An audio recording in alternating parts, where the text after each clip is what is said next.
High guys, welcome back to my channel. আশা করি তোমরা সকলেই খুব ভালো আছো। আমি আজকে তোমাদের সাথে শেয়ার করতে চলেছি আমার দার্জিলিং ট্রিপের কিছু মুহূর্ত। এটি হচ্ছে দার্জিলিংয়ের 3 নম্বর দিনের ভিডিও। আর এখন তোমরা যেটি দেখতে পাচ্ছ সেটি হচ্ছে দার্জিলিংয়ের খুবই ফেমাস একটি রেলওয়ে স্টেশন, হচ্ছে ঘুম স্টেশন। এবং আমরা সকলেই জানি এটি হচ্ছে ভারতের সর্বোচ্চ রেলওয়ে স্টেশন। আর এখন আমরা যেতে চলেছি হচ্ছে ঘুম মনেস্ট্রি। খুবই সুন্দর নিরিবিলি একটি পরিবেশ। আমার তো খুবই ভালো লেগেছে, তোমাদেরও খুব ভালো লাগবে। আর দেখতেই পাচ্ছ এখন হঠাৎ করে এমন গরম পড়েছে, তো ভাবলাম যে তোমাদের সাথে এই ভিডিওগুলো শেয়ার করি।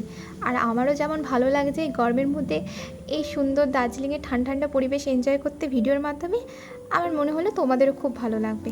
তো অবশ্যই কিন্তু ভিডিওটা ফুল দেখো এবং কেমন কি লাগলো অবশ্যই কিন্তু কমেন্টের মাধ্যমে জানিও। আর যদি ভালো লেগে থাকে অবশ্যই আমার চ্যানেলটি কিন্তু সাবস্ক্রাইব করে দিও। তো আর বেশি না কথা বলি, তোমরা ভিডিওটা কিন্তু এনজয় করতে থাকো।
তো কেমন লাগলো তোমাদের মনিস্ট্রিটা ঘুরে?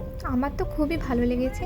এবং যখন ভিতরে ঢুকলাম এত সুন্দর সফট মিউজিক চলছিল, আর বুদ্ধদেবের মূর্তি ছিল সামনে, খুবই সুন্দর লাগছিল। মনটা পুরো হালকা হয়ে গিয়েছিল, মনে হচ্ছে যেন মাথার মধ্যে যাবতীয় যা টেনশন আছে সমস্ত কিছু যেন বিলীন হয়ে গেছে এবং মিলিয়ে গেছে। তো আমরা এই যে বন্ধুরা মিলে সবাই মিলে গ্রুপ ফটো তুলেছি, আর এই ফটোগুলো আমাদের স্যার ম্যামরা তুলতে সাহায্য করেছিল আর বলছিল এভাবে এভাবে পোজ দে। তো আমরা সেভাবেই দিচ্ছিলাম পোজ। কেমন লাগলো আজকের ভিডিও অবশ্যই জানিও আমাকে।